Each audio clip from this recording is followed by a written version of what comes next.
Salut tout le monde! Suite à une demande de JM Hans, le lien de sa chaîne sera dans les descriptifs, qui a trouvé des fourmis, des gines de race Lepisiota à Abu Dhabi, ou je sais plus trop où, en Émirats Arabes, là où il habite, on va dire. Il trouve énormément de fourmis qui pour nous sont des exotiques, puisqu'il n'est pas chez nous. Donc il m'a demandé de faire une petite vidéo concernant les Lepisiota, puisque moi j'en ai, et c'est une fourmi qu'on trouve assez rarement en élevage. Donc c'est une fourmi, pour la petite histoire, c'est une fourmi que j'ai eue il y a 2 ans, au tout début que je faisais de la myrmécologie, parce que j'ai commencé en faisant de l'échange de graines de pissenlit contre des fourmis, et j'ai eu la chance de pouvoir échanger 5 gènes de l'Episiota capensis minuta, avec un Marocain qui m'a envoyé 5 gines contre du pissenlit. Sur 5 gines, 4 sont arrivées vivantes. Je vous mettrai une photo ici à leur arrivée. Il y en a une qui était morte, forcément. 3 sont partis sur des loteries, des jeux et tout. Et bizarrement, bon bah c'est triste à dire, mais sur les 3 qui sont partis, les 3 sont mortes. La colonie s'est pas développée. Bah, ça a démarré, mais ça c'est parti, on va dire, en sucette le long de la route. Moi, la mienne, franchement, je suis pas à plaindre, elle s'est vraiment bien développée. Donc, comme je vous ai dit, j'en ai eu 4. 3 sont partis, j'en ai gardé une.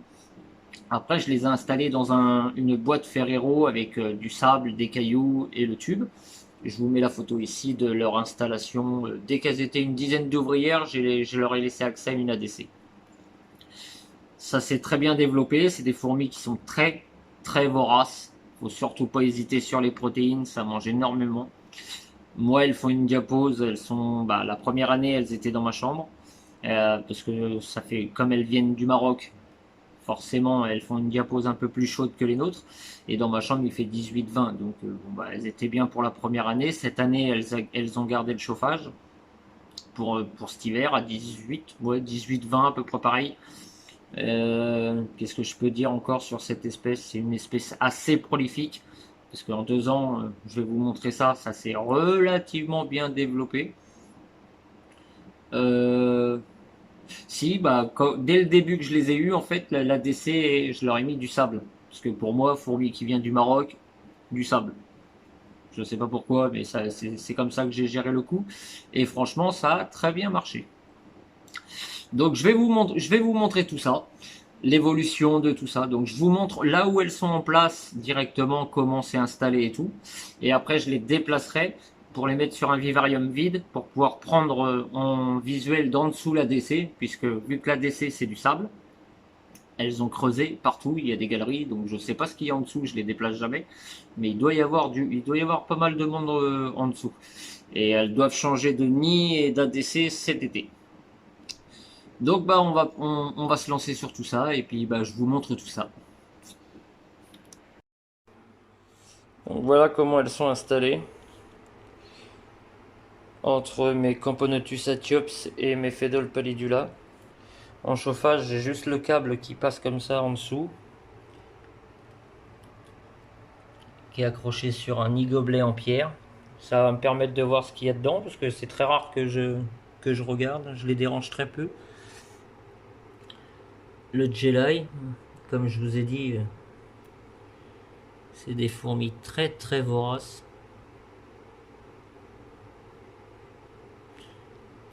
Ça mange un Jelai comme ça, leur tient même pas 2 jours. Ça se trouve demain, il faudra que j'en remette un. Donc les abreuvoirs. Là il est vide, il va falloir que j'en remette un. Des galeries dans le sable, il y en a partout.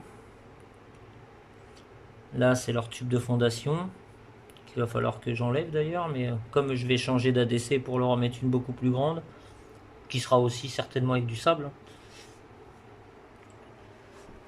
Énormément de galeries dans le sable, donc c'est pour ça que je veux aller regarder en dessous avec vous, comme ça on verra tout ça. Je vais les déplacer et les poser sur un vivarium vide, comme ça je vais pouvoir filmer directement vue d'en dessous. Énormément d'activités tout le temps, que ce soit la journée, le soir, la nuit c'est la même, hein, ça s'arrête pas, c'est des fourmis qui n'arrêtent pas. Et je vous montre plus en détail le nid le nid et l'ADC. Je vous montre ça sur le vivarium. Donc je vous reprends tout de suite. Donc voilà, je les ai posés là. Donc je m'attendais à avoir une plus grande surprise au niveau des galeries, mais non. Non, non, ça va. Bon, il y a quelques allées et venues en dessous, mais je m'attendais à pire que ça.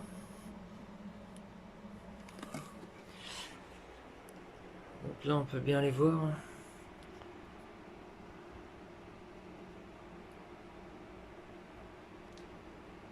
Je vais essayer de vous faire un beau zoom qu'on voit bien, que vous voyez bien l'espèce. De très belles fourmis. Donc il y en a des plus grosses que d'autres, donc on peut les apparenter à des majors, hein. Après, je sais pas trop s'il y a une caste dans cette espèce-là, puisque c'est une espèce qui est très compliquée à avoir des informations dessus. Donc moi, j'ai vraiment fait au feeling, puisque je trouvais pas d'infos. Je trouvais pas d'infos dessus.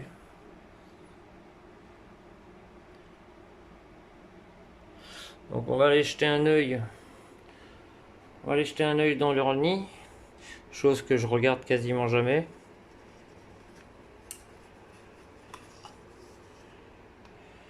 Donc voilà le nid. Un magnifique couvain.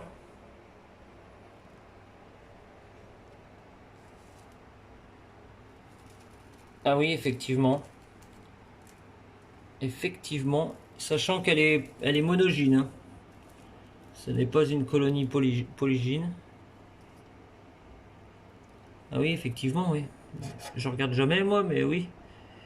Le couvain est quand même conséquent. C'est très rare que j'enlève le cache, mais voilà le couvain. Ça me surprend de ouf.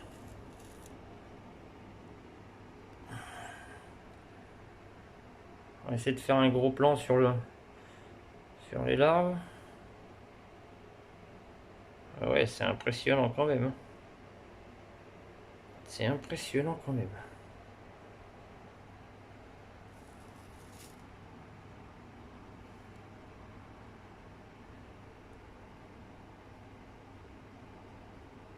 Vraiment un couvain de malade.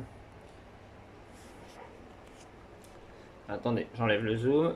Hop. On va aller jeter un œil par derrière, si on y arrive.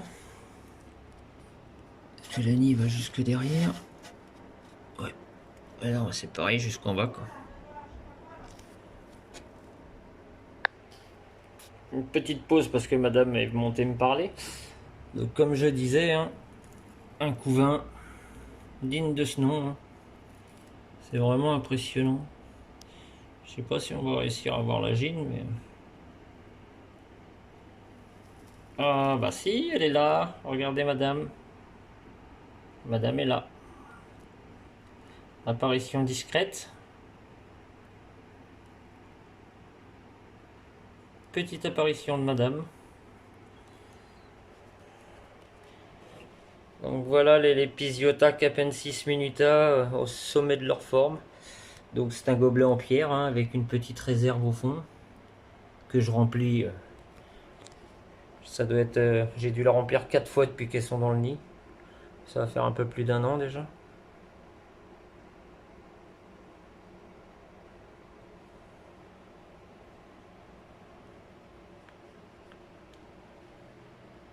Donc l'huile de paraffine fonctionne très bien puisque moi elle s'évade pas. Et c'est une boîte comme ça, petite boîte Ferrero, hein. Regardez-moi ces voraces.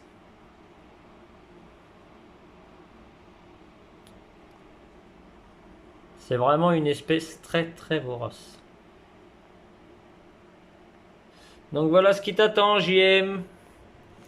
Tu vois ce que ça donne? Et c'est monogyne, hein.